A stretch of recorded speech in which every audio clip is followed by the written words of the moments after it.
ಅಲ್ಲ, ಫೈಬ್ರಾಯ್ಡ್ಸ್ ಇರಲ್ಲ. ನೀರ್ಗುಳ್ಳೆ ಅಂದ್ರೆ ಬೇರೆ, PCOD ಅಂತ ಹೇಳ್ತೀವಿ. ಫೈಬ್ರಾಯ್ಡ್ಸ್ ಅನ್ನೋದು ಬೇರೆ. ಓಕೆ, ಅದೇ ಸರ್, ಎರಡು ಅದಕ್ಕೆ ಇರುತ್ತೆ ಅದು ಅದರಲ್ಲಿ. ಕರಗೋದಕ್ಕೆ ಟ್ಯಾಬ್ಲೆಟ್ಸ್ ನೀರ್ಗುಳ್ಳೆ. ಕೊಟ್ಟಿದ್ರು ಸರ್ ಅವರು. ಓಕೆ. ಆ ಟ್ಯಾಬ್ಲೆಟ್ಸ್ ತಗೊಂಡಾಗೆಲ್ಲ ಕಡಿಮೆ ಆಗಿದೆ ಸರ್. ನೋಡಿ, ಅದು ನಾನು 2-3 ಡಾಕ್ಟರ್ ಸಜೆಸ್ಟ್ ಮಾಡಿದ್ದೆ. ಅದು ತಗೊಂಡಾಗೆಲ್ಲ ಕ್ಲಿಯರ್ ಆಗಿ ಬರುತ್ತೆ ಸರ್ ಅದು. ಬಟ್ ಅದು ನಾನು ಯಾವಾಗ ಮತ್ತೆ ತಗೊಳೋದ್ ಬಿಡ್ತೀನಲ್ಲ, ಅವಾಗಿಂದ ಮತ್ತೆ ಇದೇ ತರ ಪ್ರಾಬ್ಲಮ್ ಆಗುತ್ತೆ ಸರ್.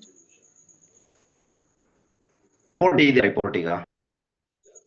ಹಾ ಸರ್ ರಿಪೋರ್ಟ್ ಇದೆ. ರಿಪೋರ್ಟ್ ನಿಮ್ ಕೈಯಲ್ಲಿ ರಿಪೋರ್ಟ್ ಆಯ್ತಾ ಈಗ? ಕೈಯಲ್ಲಿ ಇಲ್ಲ ಸರ್, ಬಟ್ ಮನೇಲಿದೆ. ಈಗ ಬೇಕಾ ಸರ್?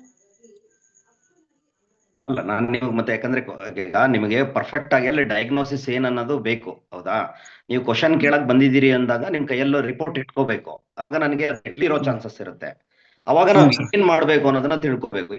ಫೈಬ್ರಾಯ್ಡ್ಸ್ ಕರಗಲಿಕ್ಕೆ ಸಮಯ ಬೇಕು, ಟೈಮ್ ಬೇಕು. ಆ ಸೈಜ್ ಎಷ್ಟಿದೆ ಅನ್ನೋದನ್ನ ನೋಡ್ಕೋಬೇಕು ಮೊದಲನೇದು. ಆ ಸೈಜ್ ಮೇಲೆ ಡಿಪೆಂಡ್ ಆಗಿರುತ್ತೆ, ಇಷ್ಟು ತಿಂಗಳಿಗೆ ಇದು ಕರಗಬಹುದು ಅನ್ನೋ. PCOD ಆಗಿದ್ರೆ ಕರಗುತ್ತೆ, ಡೆಫಿನೆಟ್ಲಿ ಅದು ಕರಗುತ್ತೆ. ಅದು ಕರಗ್ಲಿಕ್ಕೆ ಟೈಮ್ ಬೇಕು. ಈಗ ನಿಮ್ಗೆ ಫೆಬ್ರವರಿಗೆ ಏನ್ ಮಾತ್ರೆ ಕೊಟ್ಟಿರ್ತೀರೋ ಅದು ಆ ತಿಂಗಳಿಗೆ ಮಾತ್ರ ಕೆಲಸ ಮಾಡುತ್ತೆ. ನೆಕ್ಸ್ಟ್ ಮಂತ್ ಅದೇ ಪ್ರಾಬ್ಲಮ್ ಕಂಟಿನ್ಯೂ ಆಗುತ್ತೆ. ಅಂದ್ರೆ ಅದು ಕ್ಯೂರೇಟಿವ್ ಟ್ರೀಟ್ಮೆಂಟ್ ಅಲ್ಲ, ಪ್ಯಾಲಿಯೇಟಿವ್ ಟ್ರೀಟ್ಮೆಂಟ್ ಅಂತ ಹೇಳ್ತೀವಿ. ಅಂದ್ರೆ ತಾತ್ಕಾಲಿಕ ಚಿಕಿತ್ಸೆ, ಸಂಪೂರ್ಣ ಚಿಕಿತ್ಸೆ ಅಲ್ಲ. ಅಂದ್ರೆ ಅದು ಗುಣಮುಖ ಅಲ್ಲ. ಈಗ ನಾವು ಕ್ಯೂರ್ಸಲ್ ಕೊಟ್ಟಾಗ ಇದು ಗುಣಮುಖ ಯಾಕಾಗುತ್ತೆ? ದೇಹದಲ್ಲಿರುವ ಯಾವುದೇ ಡ್ಯಾಮೇಜ್ ಅನ್ನ ರಿಪೇರ್ ಮಾಡುತ್ತೆ, ನಮ್ಮ ದೇಹದಲ್ಲಿ ಹೊರಗಡೆ ಹಾಕುತ್ತೆ. ಸೊ ಆ ಸಿಸ್ಟಮ್ ಅನ್ನ ರೆಡಿ ಮಾಡುತ್ತೆ, ಪ್ರತಿಯೊಂದು ಆರ್ಗನ್ಸ್ ಅನ್ನು ರೆಡಿ ಮಾಡುತ್ತೆ. ಯಾಕಂದ್ರೆ ಮದರ್ ಸ್ಟೆಮ್ಸ್ ಅಲ್ಲಿ ಆಕ್ಟಿವೇಟ್ ಮಾಡಿ ಪ್ರತಿಯೊಂದು ಆರ್ಗನ್ ಅಲ್ಲಿ ಏನ್ ಡ್ಯಾಮೇಜಸ್ ಆಗಿರುತ್ತೆ ಅಥವಾ ಏನಾದ್ರೂ ಎಕ್ಸ್ಟ್ರಾ ಗ್ರೋತ್ ಆದ್ರೂ ಅದು ಕರಗಿಸ್ಲಿಕ್ಕೆ ಪರ್ಟಿಕ್ಯುಲರ್ ಆಕ್ಷನ್ ಬೇಕು, ಅದನ್ನ ಮಾಡುತ್ತೆ. ಈಗ ನೀರ್ಗುಳ್ಳೆ ಕರಗ್ಬೇಕು ಅಂತಂದ್ರೆ ನೀವೀಗ ಏನ್ ಮಾಡ್ತಿದ್ದೀರೋ ಅದ್ರ ಜೊತೆಗೆ ನನಗೆ ಒಂದ್ಸರಿ ರಿಪೋರ್ಟ್ ಕನ್ಫರ್ಮ್ ಮಾಡಿದ್ರೆ ಅದಕ್ಕೆ ಪರ್ಟಿಕ್ಯುಲರ್ ಆಗಿ ಎಕ್ಸ್ಟ್ರಾ ಏನ್ ನೀವು ಆಡ್ ಮಾಡ್ಬೇಕು, ಡಯಟ್ ಹೆಂಗಿರ್ಬೇಕು ಅನ್ನೋದನ್ನ ನಾನು ನಿಮ್ಗೆ ಹೇಳ್ತೀನಿ. ಇನ್ನೊಂದ್ಸರಿ ರಿಪೋರ್ಟ್ ತಗೊಂಡ್ ಬನ್ನಿ. ಬಟ್ ಕಂಟಿನ್ಯೂ ಮಾಡಿ ಇದನ್ನ. ಸಮಯ ಅದಕ್ಕೆ ನೀರ್ ಕರಗಕ್ಕೂ ಟೈಮ್ ಬೇಕು, ಫೈಬ್ರಾಯ್ಡ್ಸ್ ಕರಗಕ್ಕೂ ಟೈಮ್ ಮಾಡಿ. 6 ತಿಂಗಳು ಕಂಟಿನ್ಯೂ ಮಾಡಿ, ಆನಂತರ ಮತ್ತೊಂದು ಸ್ಕ್ಯಾನ್ ಮಾಡಿ ಸರ್. ಇದಂದ್ರೆ ಈಗ 5-6 ಮಂತ್ಸ್ ಇಂದ ಬಂದಿಲ್ಲ ಸರ್ ನಾನು. ಅಲ್ಲ, ಬಂದಿಲ್ಲಲ್ವಾ? ಅದಕ್ಕೋಸ್ಕರನೇ ನೀವು ಅಂದ್ರೆ ಕಂಟಿನ್ಯೂ ನಾನು ಮಾಡಿ. ಈಗ ನೀವು ವಾಪಸ್ ಅದೇ ಸರ್, ನಾನು ವಾಪಸ್ ಈಗ ರೀಸೆಂಟ್ ಆಗಿ ಸ್ಕ್ಯಾನಿಂಗ್ ಮಾಡ್ತಿಲ್ಲ ಸರ್ ನಾನು. ಅಲ್ಲ, ಸ್ಕ್ಯಾನಿಂಗ್ ಈಗ ನೀವು ಕ್ಯೂ ಅಲ್ಲಿ ಎಷ್ಟು ತಿಂಗಳು ತಗೊಂಡಿರೋದು? ನ್ಯೂ ಇಂಗ್ ಪ್ರಾಡಕ್ಟ್ ಅನ್ ಸರ್? 20 ದಿನ. ಎಷ್ಟು ತಿಂಗಳು ತಗೊಂಡಿದ್ದೀರಿ? 20 ದಿನ ಸರ್. 20 ಸ್ಯಾಕೆಟ್ ಸರ್ 20 ದಿನದಲ್ಲಿ ಹೆಂಗ್ ಸರ್? 20 ದಿನ ಅಲ್ವಾ? ನೀವು ಸತತವಾಗಿ ಈ ತರ ಪ್ರಾಬ್ಲಮ್ ಇದ್ದಾಗ ಮಿನಿಮಮ್ 6 ಮಂತ್ಸ್ ಆದ್ರೂ ತಗೋಬೇಕು. ಈ ತರ ತೊಂದರೆಗಳಲ್ಲಿ 6 ಮಂತ್ಸ್ ಕಂಟಿನ್ಯೂಸ್ ಆಗಿ ತಗೊಳ್ಳಿ. ನೆಕ್ಸ್ಟ್ ಮಂತ್ ಕಂಟಿನ್ಯೂಸ್ ಗ್ಯಾಪ್ ಕೊಡದೆ ತಗೋಬೇಕು. ಮೊದಲನೇ ಇಂಪಾರ್ಟೆಂಟ್ ಥಿಂಗ್. ಈಗ ತಗೊಳ್ಳೋದು 15 ದಿನ ತಗೊಳ್ಳೋದು ಮತ್ತೆ ಬಿಡೋದು ಆ ತರ ಎಲ್ಲ ಮಾಡಬಾರ್ದು. ಕಂಟಿನ್ಯೂಸ್ ಆಗಿ ತಗೊಳ್ಳಿ ಅದನ್ನ. ಅದ್ರ ಜೊತೆಗೆ ನೀವು ನೆಕ್ಸ್ಟ್ ಟೈಮ್ ಬರ್ತೀರಲ್ವಾ, ನೆಕ್ಸ್ಟ್ ವಾರ ಮತ್ತೆ ಟೆಸ್ಟಿಮೋನಿ ಸೆಷನ್ ಇರುತ್ತಲ್ಲ, ಅವಾಗ ರಿಪೋರ್ಟ್ ತಗೊಂಡ್ ಬನ್ನಿ. ರಿಪೋರ್ಟ್ ತಗೊಂಡ್ ಬಂದು ನನ್ನ ಜೊತೆ ಮಾತಾಡಿ, ಅದಕ್ಕೆ ನಿಮ್ಗೆ ಕರೆಕ್ಟ್ ಆಗಿ ನಾನು ಗೈಡ್ ಮಾಡ್ತೀನಿ. ಇದ್ರ ಜೊತೆಗೆ ಎಕ್ಸ್ಟ್ರಾ ಏನ್ ಮಾಡಿದ್ರೆ ನಿಮ್ಗೆ ಒಳ್ಳೇದು ಅಂತೇಳಿ. ಓಕೆ, ಸೊ ರಿಪೋರ್ಟ್ ತಗೊಂಡು ಬನ್ನಿ. ಇದು ಕ್ಯೂರ್ಸೆಲ್ ಕೊಟ್ಟು ಉಪಯೋಗ ಆಗಿದ್ರೆ ಅದು ಟೆಸ್ಟಿಮೋನಿ ಬೇಕಾಗಿತ್ತು ಸರ್. ಪೇಷಂಟ್ಸ್ ವೆಯ್ಟ್ ಮಾಡ್ತಾ ಇದ್ದಾರೆ. ಮತ್ತೆ ಇನ್ನೊಂದೇನಂದ್ರೆ ಬ್ರೈನ್ ಸ್ಟ್ರೋಕ್ ಆಗಿರುತ್ತಲ್ಲ, ಬ್ರೈನ್ ಹೆಮರೇಜ್, ಬ್ರೈನ್ ಸ್ಟ್ರೋಕ್, ಅವ್ರದ್ದು ನಂಗೆ ಟೆಸ್ಟಿಮೋನಿ ಬೇಕು. ಗ್ರೂಪ್ ಅಲ್ಲಿ ಹಾಕಿ ಅದನ್ನ ಅವರಿಗೆ ತೋರಿಸಿ ನಾನು ಅವರಿಗೆ ಪ್ರಾಡಕ್ಟ್ ಕೊಡ್ಬೇಕಾಗಿದೆ. ಅವ್ರು ವೆಯ್ಟ್ ಮಾಡ್ತಾ ಇದ್ದಾರೆ. ಅದೆರಡು ಇನ್ಫಾರ್ಮೇಶನ್ ಬೇಕು. ಆಮೇಲೆ ಇನ್ನೊಂದು ಏನಂದ್ರೆ 120 ಡೇಸ್ ಅಂತ ನಾವು ಕೋರ್ಸ್ ಅಂತ ಹೇಳ್ತೀವಲ್ಲ, 120 ಡೇಸ್ ಆದ್ಮೇಲೆ ಸ್ಟಾಪ್ ಮಾಡಿ ಆಮೇಲೆ ನಮ್ಗೆ ಕರೆಕ್ಟ್ ಆಗಿರುತ್ತೆ ಅಂತನಾ, ಇಲ್ಲ ಕಂಟಿನ್ಯೂ ಮಾಡ್ಬೇಕಾಗತ್ತಾ? ಅಲ್ಲ ಸರ್, ಈಗ ಮಿನಿಮಮ್ 120 ಡೇಸ್. ಈಗ ಒಬ್ರೊಬ್ರು ಕಾಯಿಲೆ ಒಂದೊಂದ್ ತರ ಇರುತ್ತೆ. ಅವ್ರ ಕಾಯಿಲೆಗೆ ತಕ್ಕಂತೆ. ಈಗ ಎಕ್ಸಾಂಪಲ್ ಒಂದು ಡಯಾಲಿಸಿಸ್ ಪೇಷಂಟ್ ನೇ ತಗೊಳ್ಳೋಣ. ಈಗ ಡಯಾಲಿಸಿಸ್ ಪೇಷಂಟ್ ಅಲ್ಲಿ 120 ಡೇಸ್ ಅಲ್ಲೇ ನಾವು ಕ್ಯೂರ್ ಮಾಡಕ್ ಸಾಧ್ಯ ಇಲ್ಲ. ಅದು 120 ಡೇಸ್ ಅಲ್ಲಿ they can get the result. Sir, ನಾನು ಮಾತಾಡೋದನ್ನ ಫಸ್ಟ್ ಕೇಳಿಸ್ಕೊಳ್ಳಿ sir. Okay, so dialysis patient ಅಲ್ಲಿ ಕೊಟ್ಟಾಗ 120 ಡೇಸ್ ಅಲ್ಲಿ ಆ ರಿಸಲ್ಟ್ಸ್ ನ ಚೇಂಜಸ್ ನಾವು ನೋಡ್ಬೋದು, ಪಾಸಿಟಿವ್ ಚೇಂಜಸ್ ನ. ಅದಾದ ನಂತರ ಅವ್ರಿಗೆ ಸಂಪೂರ್ಣವಾಗಿ ಡಯಾಲಿಸಿಸ್ ಸ್ಟಾಪ್ ಮಾಡೋವರೆಗೂ ಇದನ್ನ ಕಂಟಿನ್ಯೂ ಮಾಡ್ಕೊಂಡು ಹೋಗ್ಬೇಕು. ಓಕೆ, ಸೊ ಯಾವಾಗ ಅವ್ರಿಗೆ ಡಯಾಲಿಸಿಸ್ ಸ್ಟಾಪ್ ಮಾಡ್ತಾರೋ ಆವಾಗ ನಾವು ಕ್ಯೂರ್ಸೆಲ್ ಅನ್ನ ಕಡಿಮೆ ಮಾಡ್ತಾ ಬರ್ಬೋದು. ಡೋಸೇಜ್ ನ ಕಡಿಮೆ ಮಾಡಿ ಮತ್ತೆ ಮಾನಿಟರ್ ಮಾಡ್ಕೊಂಡು ನೋಡ್ಬೇಕು ಅವ್ರ ಚೇಂಜಸ್ ಏನಿರುತ್ತೆ, ಕ್ರಿಯಾಟಿನಿನ್ ಹೇಗಿರುತ್ತೆ, ಪ್ರತಿ ತಿಂಗಳು ಕ್ರಿಯಾಟಿನಿನ್ ಮಾಡಿ, ಡಯಾಲಿಸಿಸ್ ಸ್ಟಾಪ್ ಮಾಡಿದ್ಮೇಲೂ ಪ್ರತಿ ತಿಂಗಳು ಕ್ರಿಯಾಟಿನಿನ್ ನೋಡಿ ಡೋಸೇಜ್ನ ಕಡಿಮೆ ಮಾಡ್ತಾ ಬರಬೇಕು. ಡೋಸೇಜ್ನ ಕಡಿಮೆ ಮಾಡಿ ಕ್ರಿಯಾಟಿನಿನ್ ಮತ್ತೆ ಏನು ಚೇಂಜಸ್ ಆಗದೆ ಹೋದ್ರೆ ಆವಾಗ ಬೇಕಿದ್ರೆ ಅವ್ರು ಕ್ಯೂರ್ಸೆಲ್ನ ಸ್ಟಾಪ್ ಮಾಡ್ಬೋದು. ಟಿಲ್ ದೆನ್ ಅವ್ರು ಕಂಟಿನ್ಯೂ ಮಾಡಲೇಬೇಕು ಅವ್ರದ್ರಲ್ಲಿ. ಓಕೆ, ಅದಾದ್ಮೇಲೆ ನೀವು ಪ್ಯಾರಾಲಿಸಿಸ್ ಕೇಳಿದ್ರಿ. ಪ್ಯಾರಾಲಿಸಿಸ್ ಅಲ್ಲೂ ಅಷ್ಟೇನೆ, ಪ್ಯಾರಾಲಿಸಿಸ್ ಅಲ್ಲಿ 120 days ಅಲ್ಲೇ ನಾವು ಕ್ಯೂರ್ ಮಾಡ್ತೀವಿ ಅಂತ ಹೇಳಕ್ಕಾಗಲ್ಲ. ಈಗ ಎಕ್ಸಾಂಪಲ್ ಫೇಶಿಯಲ್ ಪ್ಯಾರಾಲಿಸಿಸ್ ಆಗಿತ್ತು ಅನ್ಕೊಳ್ಳಿ. ಫೇಶಿಯಲ್ ಪ್ಯಾರಾಲಿಸಿಸ್ ಅಲ್ಲಿ ನಮಗೆ ಫಾಸ್ಟ್ ಆಗಿ ರಿಸಲ್ಟ್ ಬಂದ್ಬಿಡುತ್ತೆ. ಮ್ಯಾಕ್ಸಿಮಮ್ 120 days ಅಲ್ಲಿ ನಮ್ಗೆ ರಿಸಲ್ಟ್ಸ್ ಬಂದ್ಬಿಡುತ್ತೆ, ನಮಗೆ ಮತ್ತೆ ಮುಂದೆ ಬೇಕಾಗಲ್ಲ. ಬಟ್ ಅದೇ ಹೋಲ್ ಬಾಡಿಲಿ ನಮಗೆ ಲೆಫ್ಟ್ ಸೈಡೋ ರೈಟ್ ಸೈಡೋ ಪ್ಯಾರಾಪ್ಲಿಜಿಯಾ ಅಂತ ಆಗಿದ್ರೆ, ಆ ತರ ಪ್ಯಾರಾಲಿಸಿಸ್ ಆಗಿದ್ರೆ, ರೈಟ್ ಹ್ಯಾಂಡು ಮತ್ತೆ ರೈಟ್ ಲೆಗ್ ಅಥವಾ ಲೆಫ್ಟ್ ಹ್ಯಾಂಡು ಲೆಫ್ಟ್ ಲೆಗ್ ಆಗಿದ್ರೆ, ಆಫ್ ದ ಬಾಡಿ ಆಗಿದ್ರೆ, ಆವಾಗ ನಮ್ಗೆ ಲಾಂಗ್ ಟರ್ಮ್ ಬೇಕಾಗತ್ತೆ. ಮತ್ತೆ ಅದರಲ್ಲೂ 2-3 ಟೈಪ್ ಇರುತ್ತೆ. ಓಕೆ, ಒಳಗಡೆ ಬ್ಲಡ್ ಕ್ಲಾಟ್ ಆಗಿದೆನೋ ಅಥವಾ ಆರ್ಟರಿ ರಪ್ಚರ್ ಆಗಿದೆನೋ, ಎರಡರಲ್ಲಿ ಯಾವ್ದಿದೆ ಅದು MRI ರಿಪೋರ್ಟ್ ನೋಡಿದ್ಮೇಲೆ ನಮಗ್ ಗೊತ್ತಾಗುತ್ತೆ. ಈ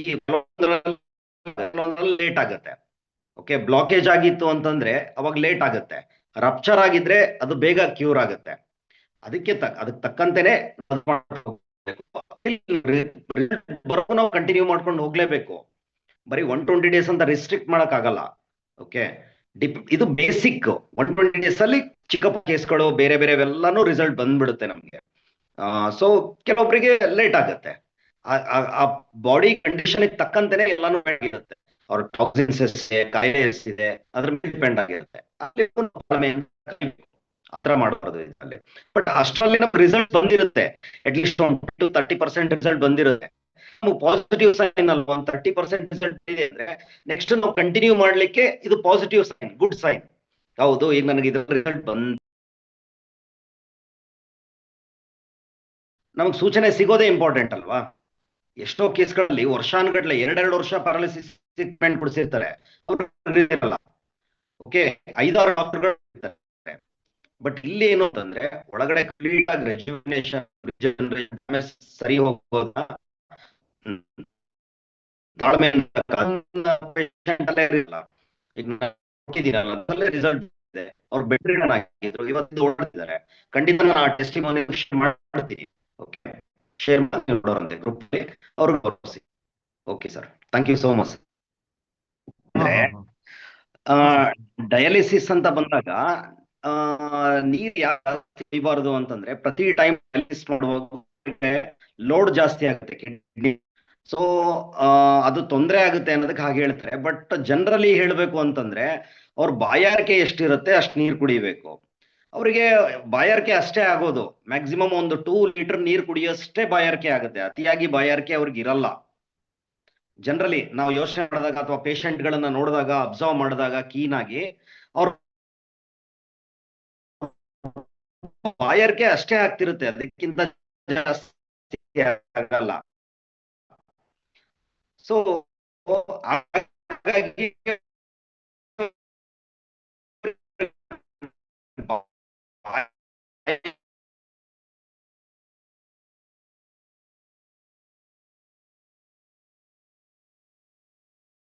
ಬಾಯಾರಿಕೆ ಎಷ್ಟಿರುತ್ತೆ ಅಷ್ಟು ನೀರು ಕುಡಿಯೋದು ಒಳ್ಳೇದು ಸರ್. ಇಲ್ಲಾಂದ್ರೆ ಬಾಡಿ ಡಿಟಾಕ್ಸಿಫೈ ಆಗಲ್ಲ. ನನ್ ನೀರನ್ನ ಪರ್ಟಿಕ್ಯುಲರ್ ತುಂಬಾ ಏನು ಅಂದ್ರೆ ನಂಗೆ ಕ್ರಿಯಾಟಿನಿನ್ ವಾಯ್ಸ್ ಕೇಳ್ತಾ ಇಲ್ಲ ಸರ್, ನೆಟ್ವರ್ಕ್ ಕಟ್ ಆಗಿರ್ಬೋದು ಸರ್ ಅವ್ರಿಗೆ. ಸೊ ಅವ್ರಿಗೆ ಎಷ್ಟು ಬಾಯಾರಿಕೆ ಇರುತ್ತೆ ಅಷ್ಟು ನೀರು ಕುಡಿಯೋದು ಅವ್ರು ಒಳ್ಳೇದು ಸರ್.